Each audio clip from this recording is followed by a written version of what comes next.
Nagsasawa ngayon ng Unity Walk ang drivers at operators sa mga modern jeep bilang pagtutol sa resolusyon ng Senado na suspendin muna ang PUV Modernization Program para maresolba ang ilang issue.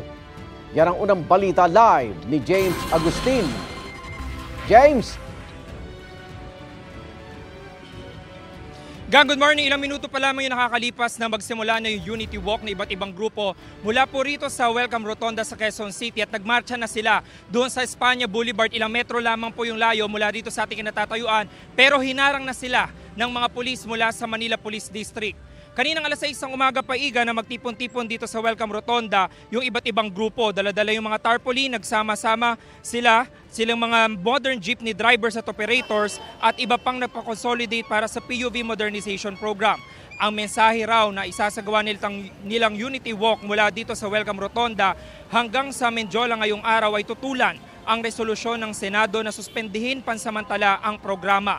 Ayon sa presidente ng AKAP-MOO, Angat Kooperatiba at Korporasyon ng Alyansang Pilipino para sa Modernisasyon na si Ed Comilla, ilang ruta ng modern jeep ang hindi bumiyahe ngayong araw tulad ng sa San Jose del Monte, Bulacan, Antipolo at Montalban sa Rizal at mayroon din naman sa Caloocan at Las Piñas. Humihingi raw sila ng paumanhin sa mga naapektuhang pasahero.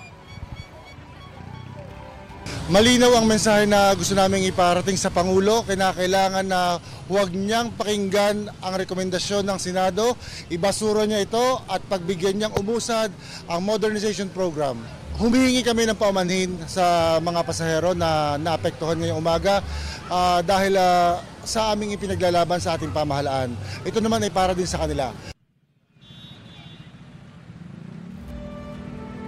Samantala, igan nyo, nakikita nyo, yan yung dulo ng Espanya Boulevard. Yan po'y parte na po ng Maynila at hindi umuusad yung iba't ibang grupo ngayon na nagsasagawa nga ng Unity Walk dahil hinarang na sila ng mga tauhan ng District Mobile Force Battalion ng Manila Police District. Bago tayo umere, nakipag-ugnayan tayo kay MPD District Director, Police Brigadier General Ibay at sinabi niya na papakiusapan nila itong mga grupo na ito na dito na lang sa Welcome Rotonda na magsagawa ng programa ngayong umaga para hindi naman maabala yung transportasyon at yung mga klase na nandito sa Maynila ngayong araw na ito. Pero ngayong umaga, ang sitwasyon na nakikita natin, hindi pumadaanan itong lane na ito ng Espanya Boulevard na patungo doon sa area ng Moraita at yung lane na yan dahil nga sinakop ng lahat na nagsasagawa ng programa na ito yung lahat ng lanes. Kaya ito naman po mga tauhan ng MMDA, ng TMRU at ng Quezon City Police District dito sa Welcome Rotonda, pinapadivert na nila yung mga sasakyan paikot dito sa Welcome Rotonda o di kaya naman po